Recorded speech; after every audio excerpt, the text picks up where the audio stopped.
So anyway, welcome to your AEW World's End 2023 review. Thank you to everyone who joined us for the watch along. We had over 400 people in the chat for most of the pay-per-view, so that's really awesome. Thank you to everyone. If you are not a subscriber, I would love it if you would hit that subscribe button below. We are on the road to 50,000 subscribers on the channel. Would love to get there. Also, if you could hit that thumbs up button for me, drive the likes up, I would be much appreciative. And this is the final live stream of 2023. The next time we will be here will be this Monday after WWE Raw Day 1 right here in San Diego. I'll be doing a review of that show when it's over. And apparently WWE does have a big former WWE champion coming in that they made a big deal about on social media. Someone who they've been negotiating, trying to work out a deal to get them to come in. And it's gotten a lot of the speculation running, and I just feel like the way they're wording it, it's probably Batista because they can tie in a Hall of Fame announcement with that. I don't know what kind of intense negotiations would be needed for a Brock Lesnar or a John Cena or someone like that because they're already there. We just saw Brock wrestled Cody at SummerSlam, so all you would need to do is call Brock. You know, Big E already works there, so there would be no negotiation that would need to happen. Mercedes Moné could be one, but it was also revealed this weekend that the talks that were ongoing between her and WWE did fall apart and they are no longer negotiating. And Mercedes Moné also filed a bunch of Moné trademarks this week as well, which is indicating that she is about to debut somewhere imminently. Also today, big news that broke during the pay-per-view. Kevin Dunn is reportedly leaving WWE in the near future. I think PW Insider was the first to report this. Don't know when his final day is, but it sounds like he's wrapping up business with WWE, and nobody likes Kevin Dunn. He's been universally shit on for decades in the wrestling industry, but I don't think his departure from WWE is really going to change anything in terms of how the fans view the product. WWE still has their production style, the things that they do, and whoever is going to succeed Kevin Dunn will just be taught how to do things the way Kevin Dunn did. And I think the general wrestling fan is not even going to notice he's gone, but it is nice to finally be rid of somebody that we've heard so many rotten things about. So hopefully the next guy is nicer, more polite, and has better teeth.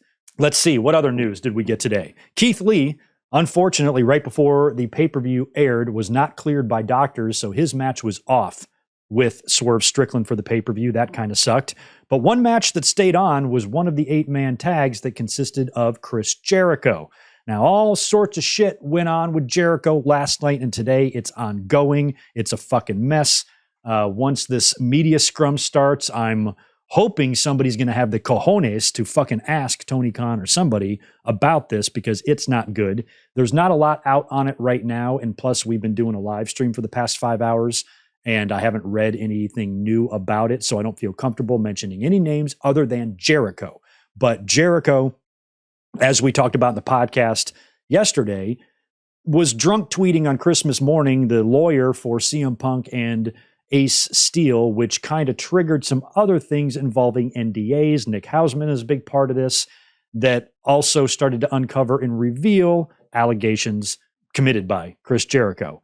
Now, the details of these are still in its infancy, and I certainly don't feel comfortable talking about it, and I really fucking hate making assumptions. I hate when people do that. So I'm not going to do that here. And I feel like he's found himself in a position a lot like Tessa Blanchard found herself in just a couple of years ago when she decided to open up her mouth about people not getting, or people should just get along or spread love or peace or whatever. And they're like, oh yeah, well, what about the time you called me the N-word in Japan? And then you did this and you bullied this person, you did this. And then the fucking floodgates open and we haven't seen that girl since. And now Jericho, if he just would have kept his mouth shut Christmas morning, it was 4:22 in the morning when he tweeted that. So what are the odds, do you think, in your heart of hearts, that a completely stone-faced, sober Chris Jericho tweeted that at 4:22 Christmas morning? His kids are all grown up. I don't think he's got kids waiting up for Santa or anything. So, and we know Jericho, enjoys the sauce. So in your heart of hearts, that's probably a drunk tweet that unfortunately is going to open up a floodgate of hell for him. And now, this could be his world's end. He wrestled tonight on the show, came out there, the fans sang Judas, but when he was in the ring, they were booing him pretty heavily. And I feel like there's going to be some serious damage control here.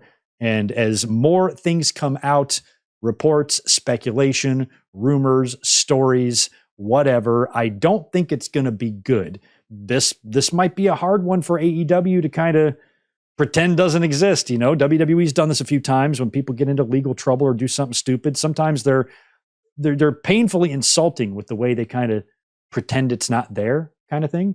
And I don't think AEW would be advisable for them to act that oblivious to something that's kind of glaring.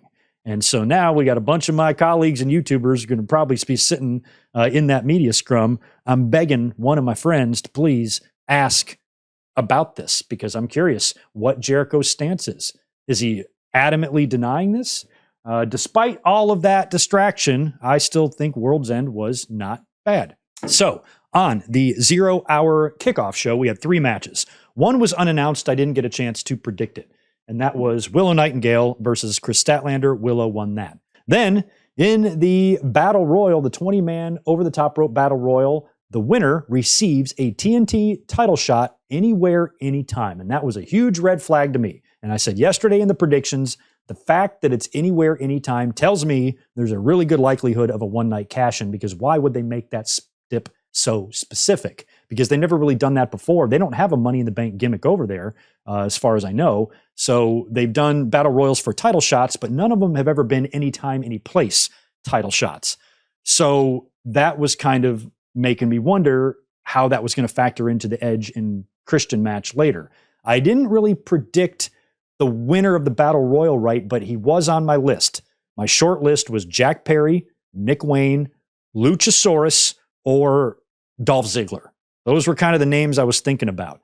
And in the end, I didn't pick the winner right, but I picked the idea right, because later when I predicted Edge or Adam and Christian, I predicted Adam wins the title, drops it to the winner of the Battle Royal, and that's what we saw.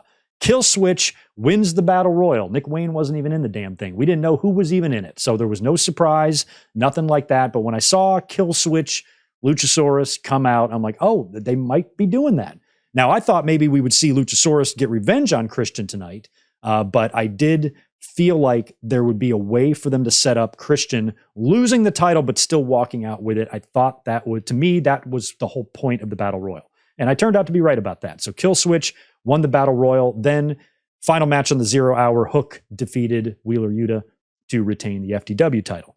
Main card is Greg Morgan going no notes for you. How do you like that? So the first match, I believe, was the All-Star 8-man tag. It was Claudio Castagnoli, Bryan Danielson, Mark Briscoe, and Daniel Garcia taking on Roosh, Jay White, Brody King, and Jay Lethal. But the babyface team won that.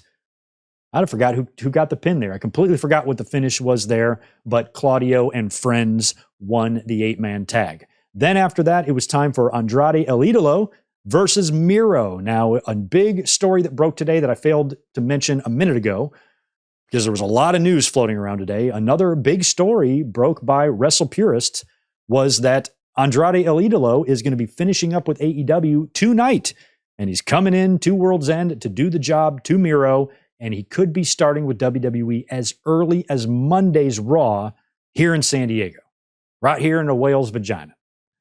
So that was not surprising, because we've heard the rumors of Andrade going back to WWE, but I think it was surprising that it could be happening so quickly. So yesterday in the predictions, I predicted Miro to win because of the rumor of Andrade going back to WWE early next year. I figured he was a shoo-in to go back there as soon as he's contractually able to get the fuck out of AEW. He's going to be leaving that place. His wife just re-upped a big multi-year contract with WWE. Triple H always treated him well. All of the problems that he was facing before and why he got released, those are all gone. WWE is where this man needs to be. I think he should absolutely go back. So I've been looking forward to Andrade heading back to WWE, and he's kind of made that known. He hasn't been that shy about kind of getting that narrative out there. So we predicted Miro to beat him and probably have a CJ Perry turn, because if Andrade is going to be leaving, they're probably going to want to split those two back up. But I was still thinking yesterday in the predictions that Andrade leaving AEW was still maybe a few weeks, maybe even a month or two off. But that appears not to be the case tonight. apparently, according to the reports, no confirmation that I saw, but then again, I didn't look for any. I just saw the original report from Wrestle Purists, where they said tonight is going to be his last night with AEW. He's finishing up with the company and heading off to WWE next year. And he could very well be showing up on Raw on Monday. I hope that he does. But then again, if Andrade were to go back to WWE, I would feel like they might want him on SmackDown. The LWO is there. Zelina Vega is there. When his wife is healthy, she's on that brand. Feels like SmackDown would be the better place for him, but maybe they want to debut him on Raw just to get that debut and then move him to SmackDown. So if he's coming back to WWE, I think that's awesome. I hope it happens. I've been saying this ever since AEW formed, that we're going to see people jump ship, and it's going to be great when it happens. And I've loved the Cody jump, the Jay jump, the Punk jump, everybody that's, gone from one brand to another, the last couple of years ago, Danielson and Cole and everybody coming in at once.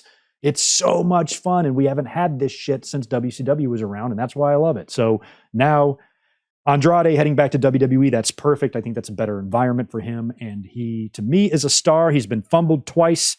I can't see the mistake being made again. I think Triple H will use him and use him good. So best of luck to Andrade. We should talk about the match, though. The match went exactly the way we thought. I thought they might do a squash here, but they didn't. It was a very competitive match, hard-hitting as fuck, too. And, of course, CJ Perry was out there. She's doing well. She's got a big-ass bandage on her finger. And we've talked about CJ's injury in the last couple of podcasts, how she had that horrific infection that she needed surgery for. And then she did us the wonderful favor and gave us a nice holiday present of her post-surgery picture of fucking chunks of her finger taken out. She doesn't even have a complete finger anymore. She's like, here, look at my finger. Here's my bone. You like it? Yeah, thanks, CJ. This is so gnarly. But it looked like everything was going well with the recovery. They cleared out the infection. I just worry that when she's healed, she ain't going to have a complete finger. So she's out there. It's all bandaged up her middle finger, so she's flipping everybody off. And we saw exactly what we thought. We saw CJ turn on Andrade, and he's got this look of disbelief, and then Miro is able to lock in the game over, which he had several attempts on, and finally cinched it in good. There was nowhere for Andrade to go. He taps out, and that is the end of Andrade, apparently in AEW. After that, I think was the Swerve Strickland and Dustin Rhodes match. So, of course, like I mentioned earlier on, Keith Lee, he tweeted that he might miss the match. He kind of speculated that he might not be able to make it, but he's going to try prior to the show today. And then about an hour or so later, Tony Khan announced on social media that the doctors did not clear Keith Lee, and now Swerve Strickland would be facing Dustin Rhodes instead. So they didn't scrap the match. They just gave Swerve a different opponent, and Dustin was an interesting choice. And they do a spot where Prince Nana pulls out the cinder block, and before the match even starts, they attack Dustin. They get the gimmicked cinder block and they place it on his leg, and then Swerve does the big stomp. They don't think the match is going to happen. And then Dustin, as he's been being carried away, wants to return and do the match. And the referees let him. So they didn't clear Keith Lee for whatever reason, but you smash a cinder block on Dustin's leg, that's fine. Get in there and have a match. So they let him fight. And of course, now he's kind of on one leg. He's at a huge disadvantage, and Swerve is able to kind of toy with him a little bit. Dustin does put up a little bit of a fight, ultimately succumbs to Swerve Strickland, and Swerve gets the win. Now, what's pretty obvious to me here, and let me know if you guys agree, but I feel like if Keith Lee would have been cleared, like if the match went on as planned between Swerve and Keith Lee, I feel like that's the exact same thing they would have done, because it would have made sense for their story as well. It would have put Keith Lee at a disadvantage, would kind of give him, a sort of protected loss, because Swerve has got to beat him. But if he gets his leg smashed with a brick and then has to fight from underneath and then loses, it's a pay-per-view win for Swerve, keeps his momentum going, protects Keith Lee a little bit in case you want to revisit this when Swerve is world champion in a few months. So it felt like they just did the same thing, but with Dustin, because unless they have these gimmicked cinder blocks just laying around back there, for them to incorporate that last minute, it was a gimmickfied cinder block. So they must have had plans to use that with Keith Lee, and they just used it with Dustin instead and told the same story, essentially. So in the end, though, Swerve wins, back on the winning trail. And like I said, hopefully heading off to World Championship aspirations in 2024. What was next? Did we get the 8-man or was it the Toni Storm and Riho? I don't remember. Let's just do the 8-man next. The 8-man match was next with Chris Jericho, Sammy Guevara, Sting, and Darby Allin taking on Big Bill, Ricky Starks, Powerhouse Hobbs, and Takeshita. Now, of course, this match is mired in the Jericho controversy that's basically ongoing right now. He's got his cruise coming up in a couple of weeks. If the shit really hits the fan, my boy Devlin was DMing me today. I went to the Jericho cruise a few years back, and he's been going to every one. And he was like, dude, I feel bad about going now. And I'm like, don't feel guilty. It ain't your fault. It's not the fans' fault. So Jericho came out. Fans chanted or sang Judas. And they were fine at first, but every time he was in the ring, he was booed for the most part. The babyfaces were going to win. If the babyfaces were going to lose, then I think Jericho absolutely should have eaten a pin here. But with the Sting on your team, you kind of have to win. Not sure how Darby Allin's Mount Everest training is going. We've seen him a little bit, and he'll be around for Sting's retirement, I'm sure. But then I guess in April, he is going to climb Mount Everest and die. So enjoy Darby Allin while you've got him. Don't know why he's doing that, but he's doing it. So babyfaces won that. Jericho was being booed a lot. There were a couple of NDA signs right on camera, right on the hard cam. It said like World's NDA. Instead of World's End, World's NDA. That's actually kind of funny. And then the other one said, Jericho, go home. All right, what match came after that 8-man? I might not even be in the correct order now. I don't even know. But I think we should talk about Julia Hart and Abaddon next for the TBS title. There was a rule here that allowed Abaddon to bite, but I don't think Julia Hart cared too much about that. I really like this match and this dynamic because Abaddon is so over-the-top nuts. But if there's one women's wrestler in the company right now that could probably weather the storm of weird, it's Julia Hart with her gimmick and everything she's doing. She's probably one of the only ones that, psychologically could maybe stand toe-to-toe to Abaddon, or at least not be intimidated because she's a fucking supernatural witch herself. So I kind of like that. Wasn't expecting Abaddon to win here. Julia Hart has been really improving a lot, and fans have been really happy with her work. AEW is very high on her. She is a rising star, and she is very young, still with a lot to learn and a lot to do, but she's been really impressive, and her ring work is good. She's got a beautiful moonsault. She's got a great look, and her gimmick is fun because she's a very beautiful woman, and she's not portrayed as like the beauty queen wrestler. She's kind of got that dark side to her. She's got sky blue with her now, and I like all of that. It's fun. It's different, and it's fun to see someone like her fit into a gimmick like this so well, because I don't know if this would work on just anybody, but sometimes when in wrestling, you see those type of gimmicks like, man, it's a good thing that guy was playing that gimmick, because otherwise it would be stupid. And with Julia, I feel like it's kind of the same thing here. So wanted to see her continue to roll here. We predicted her easily to win this match. She did. Won with her very beautiful moonsault, although she kind of landed funny, like almost on her feet, sort of, and it just was an awkward landing. But she still hit it, pinned Abaddon for the win. At the end of the day, I'll take a Julia Hart moonsault over a Charlotte Flair moonsault any day of the week. Oh, you know what? I skipped Toni Storm and Riho. Toni Storm and Riho came before Julia and Abaddon. So Toni Storm and Riho, I think, came before the Jericho 8-man. So we'll talk about that one next. Again, much like Julia Hart and Abaddon, wasn't a match that I was feeling a title change on at all. Toni Storm is rolling and rolling hard, and Riho is kind of resurfaced, and it's good to see her back. This should be a really fun match, but at the end of the day, I was expecting Toni Storm to easily win this. Luther got tossed out, but she was still able to fend off Riho. Riho had a couple of really close near falls, thought she had the match won there for a second, but Toni Storm was able to recover, retain her title, and not a big surprise there. And I thought that we could actually see a Mercedes Moné debut tonight, because Toni Storm now isn't going to be doing much else with Riho, so you would think she could be freed up for a new opponent. Tony Khan loves his surprises. WWE leaked out that negotiations with them and Mercedes have fallen off, so she's not going there. Felt like all the stars were aligning for her to debut here, but she didn't, unfortunately, so no surprise, and Toni Storm just retained her title and moved on, so that was the end of that. Then we had the big no DQ title match between Christian and Adam Copeland for the TNT Championship. And this one was very good. And I'm happy for these two guys. They got to work this match together. Feels like that was really important to them. We saw them work Dynamite a few weeks back, but this is going to be their big, pay-per-view match, their big hardcore deal. I don't know as a fan if we're ever going to see that again. I think that this feud could continue and we could squeeze another match or two out of them. But this type of level of violence and stuff, I'm not sure if we're going to see. It was a lot of fun. Adam Copeland came to the ring, and as he's making his entrance, Excalibur referenced his gear.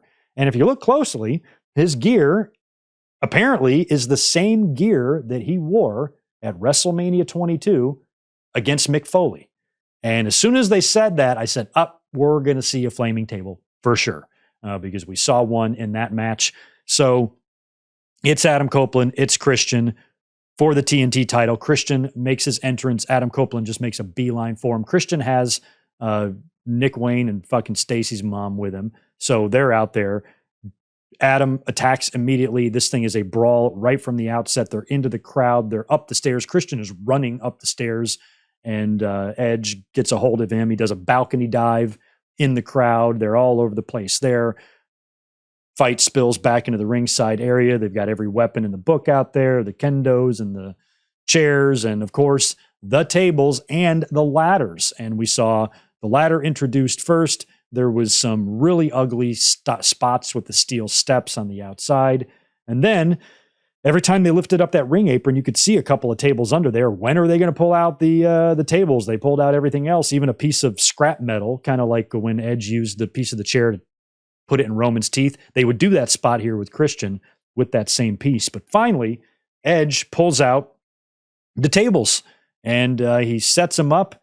And I think it's it's Christian and Nick Wayne who first pull up the steel steps to reveal lighter fluid and a lighter stick and all of that. So they start dumping lighter fluid, and it's little tiny bottles, like eye drop size bottles, instead of the big one that you would use. They've got the little ones. It's just taking forever to squeeze it all out there. Luckily, they've got multiple bottles of this stuff, and they're squeezing it, and it's just taking fucking forever, man. And then they light the table on fire, but they're not able to do anything to Edge, and the table just burns out.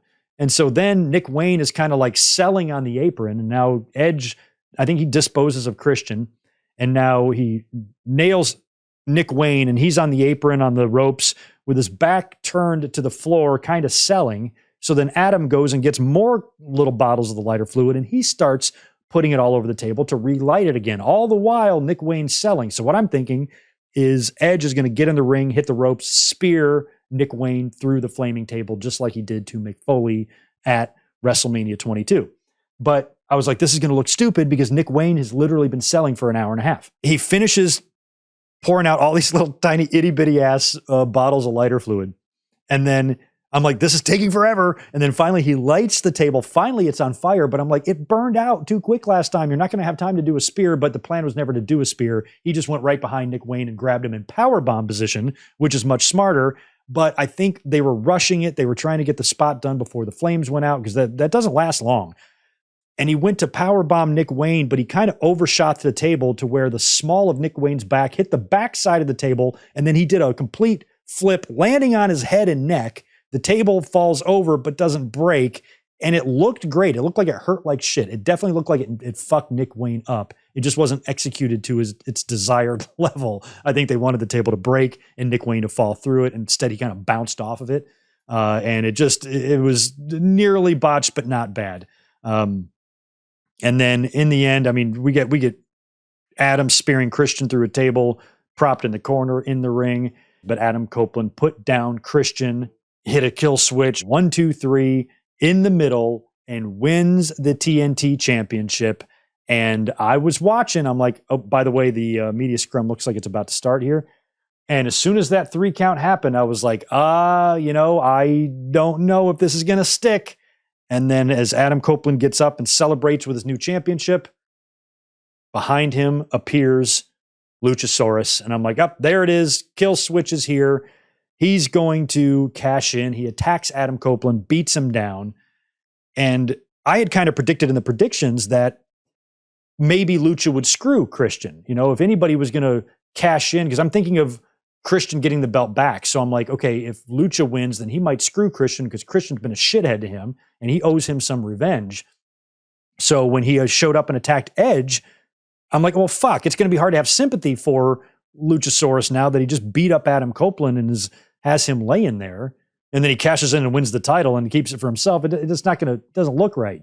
And so Christian then gets in the ring and demands that Luchasaurus give him the contract. I didn't know you could do that, just transfer it over, but apparently you can.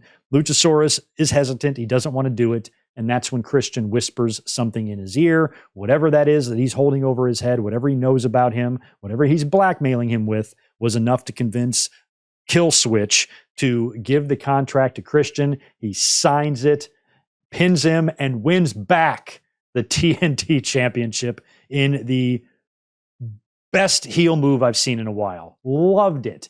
And we were talking about this after the match. Some people didn't like it. Oh, I hated that. It sucks. It made Luchasaurus look weak.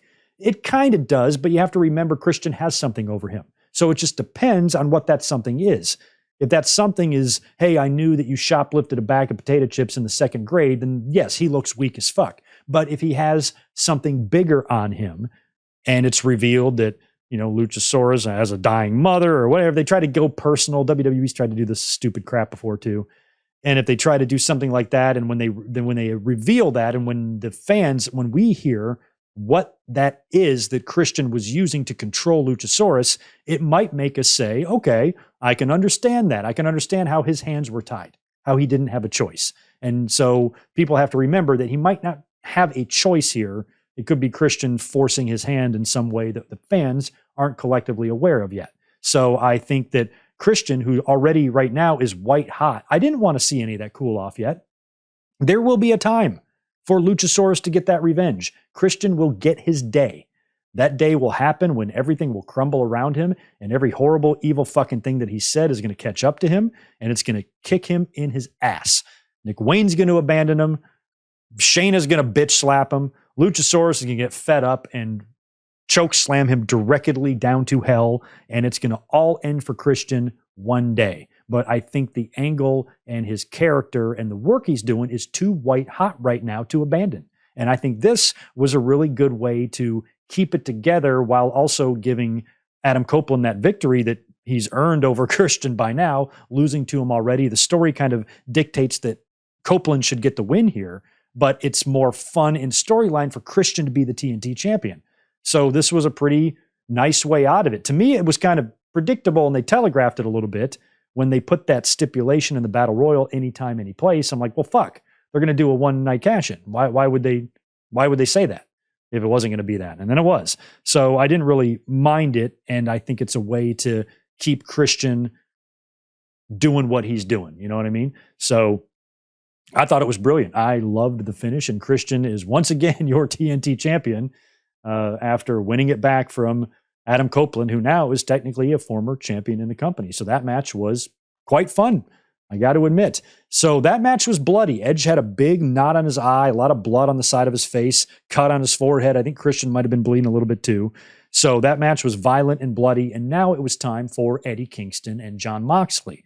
Now, normally, what we've seen from these guys in the past, their matches have also been violent and bloody. But this is for the Continental Classic Finals. This is for the Triple Crown Championship. We were going to get the belt revealed tonight. And I said before the match started, during the watch-along, I said, I could see having no blood in this match. I bet you Moxley and Kingston won't bleed. And they didn't. We saw no blood. It was just kind of a hard-hitting, strong-style type of match. Lots of chops, lots of stiff elbows, lots of backhanded fists, and a lot of pretty crazy bumps, man. Early on, Eddie Kingston takes some really hard falls, and then he even goes for like a tope on Moxley, but he comes in so damn hot. He came in more like Darby Allin than like Eddie Kingston and went all the way to the barricade and took a really ugly bump, and you could see the both of them asking each other if they were all right. You all right? I think. Are you all right? I think. Can't feel my legs, but I'm fine. So that was nuts. And the rest of the match was just the two of them beating the shit out of each other. So I was just waiting for Eddie. I figured he would win the same way he beat Danielson. And it finally culminated in both these guys just getting fed up with each other and just bitch slapping each other as hard as they can. And that's when Eddie took advantage and swung around with the backhand, whatever it's called, put down Moxley, won the match, and now wins the Continental Classic. He is now the Triple Crown champion. He put both of his belts on the line before the tournament even started, so it kind of made sense that he was going to win this, although the Classic tournament was so fun that it wasn't super obvious, even though they kind of told you what was going to happen. The Continental Classic was booked so well that kind of made you forget all of that. And you kind of wanted to see this for Eddie because Eddie has a connection. A lot of fans are like, oh, he doesn't have a good body and he's not a great wrestler. Like I said earlier tonight on the watch along, the fans that like him don't give a shit that he's not Kurt Angle in the ring. The reason they like him is because they connect with him and they cheer for him. He's over. If you're wondering why he wins matches and gets opportunities and gets pay-per-view matches, because the fans like him. They want to see him. He has a huge following, and every time he talks on the mic, he makes you care. So he's not Eddie Guerrero. He's not Kurt Angle. He's not Shawn Michaels. No fucking shit. He's Eddie Kingston. And I see no problem with Eddie getting his flowers late in his career like this. Many of his peers have always sung his praises, and they've always wanted this for him just as much as the fans have wanted it. So I see no issue with it. Eddie Kingston goes down as the first Continental Classic champion ever. And now I guess he's merging these championships. Do we know? Let me know in the chat. Do we know if the plan is to now for him to carry that new Continental Classic title, which they did reveal? And it looked okay. I thought it looked all right. It kind of reminded me of the old 2002 Undisputed Championship in WWE, and it kind of resembles the old WWE Cruiserweight title as well. And it's black and all gold. It's got like a crown in the middle. So I don't know. I'm hoping that Eddie just carries around that belt and not 3 belts. I'm not a huge fan of all the belts. You know what I mean? So we are now on to our main event. I think AEW really saved this angle because when Adam Cole got injured and it threw everything off, and then Samoa Joe forfeited the Ring of Honor title to go after the AEW title, I'm like, oh, what are they doing here? And this is still a little bit weird because now it felt like for Adam Cole to be the devil, the whole point of this was to take the title away from MJF, which he did indirectly, but now it belongs to somebody else. And I think maybe the Samoa Joe thing is what was added. But the rest of it was probably the plan all along, with this super group now being formed. Adam Cole heading up the new faction here of Mike Bennett, Matt Taven, Wardlow, and Roderick Strong. We could see even Kyle O'Reilly join the mix here. Wouldn't be surprised at all. And if they can lure Bobby Fish out of the 1800s, maybe he can join the group as well, and we can have ourselves a fucking party up in here. But I do think that the reveal was good, and I thought they did an excellent job of really making you feel for Max, because when you think about what Max has done in AEW so far, what a fucking son of a bitch he's been. Did you ever think a couple of years ago that you would ever have an ounce of sympathy for this ass bag ever in terms of what kind of a heel he was? But the stuff with Adam Cole was a lot of fun. The bromance, finally Max letting his guard down a little bit, allowing, someone else to be friends with him, and then that person manipulating him and doing to him what he's done to so many others. But they turned him babyface and made him he wasn't even lame. He was a lot of fun, and he was able to transition while still kind of maintaining his overall personality. Just now he's not vile, he's more humorous, but he still has the same type of, attitude overall. So they did that, they accomplished that. They made you care about Max, even when you kind of thought that he wasn't sincere all the time. Some of the little things they were doing in the vignettes with Adam Cole and MJF, their trips to Outback or the fucking theme water park or whatever they were doing. Those little moments, Max saying things like, oh, I never had any friends to play video games and things like that. They were just like planting those little seeds. And now you get to the ending here, and the way he lost was so shocking. Joe just choked him out in the middle of the ring, and you didn't really think that was going to be the finish, but MJF wasn't moving. And Remsburg was like, well, shit, I guess I got to ring the bell. And he did. Timekeeper didn't even believe it. There was like a delayed ringing of the bell. The fans gasped like, what the fuck? I'm not saying it's the same as Brock beating Undertaker at WrestleMania 30. Let's not be crazy. But it kind of reminds you of a vibe like that, to where you're like, oh shit. And Max, kind of crying in the ring, very upset, very distraught, heartbroken as it is because he just lost his title. And then here his friend comes in, his BFFFF, to console him. And then the masked men attack. Both guys are subdued. They've got chairs. They're threatening to hit Cole, hit MJF. MJF wants to take the bullet, offering himself up, a sacrifice. Hit me, don't hit him, hit me. Lights go out. They come back on. Adam Cole sitting in the chair, masked dudes surrounding him. That's the reveal. They all take their hoods off. It's Roderick Strong. It's Wardlow. It's Matt Taven. It's Mike Bennett. It's awesome. And I thought it was a really excellent reveal. And the look of disbelief, heartbreak, sadness on the face of MJF was a really, really well told story. And I thought, as a wrestling fan watching that, whenever I can feel actual feelings about something, I think you're doing something right. You know, I'm 46 years old, been watching wrestling for 4 decades. So it kind of takes a lot to get to me or to pull at my heartstrings. And I legitimately felt bad for the MJF character. I did. I feel bad for him. And this makes me want to see what path he's going to take to revenge and what is going to be his biggest motivation, his bigger motivation. Revenge on Adam Cole or getting my Triple B back from Samoa Joe.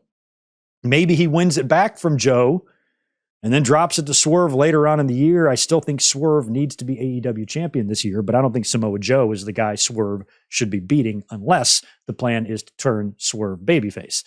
But if he's going to remain who he is, then I think he should be beating a babyface for the title. And I don't see Swerve winning the title imminently. I just feel like it's going to happen in 2024. So as long as they don't take too long, I think Swerve is fine to make it deep into the summer before they really do that.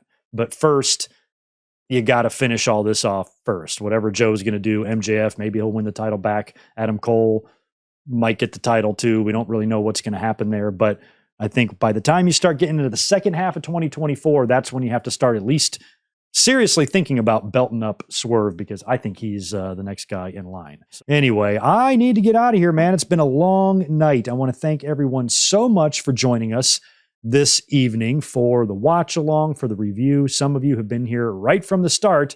We came online with about 20 minutes left in the pre-show, and we've been here ever since.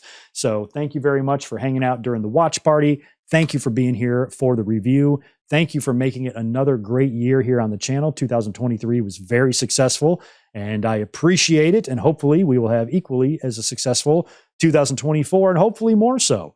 Also, you are only going to miss me for one day. It might be the last stream of the year, but I'm going to be back on Monday night after Raw. Big day one planned for Raw. Former WWE champions coming back, championships on the line, could see some surprises, and WrestleMania season kicking off. We will be here Monday night to review the show once Raw goes off the air. So keep that in mind. The link to that is already up, by the way, so you can save that for later. And on your way out the door, if you haven't hit the thumbs up button, do that for me. I'd appreciate it. Make sure you subscribe. Have a good one. Peace.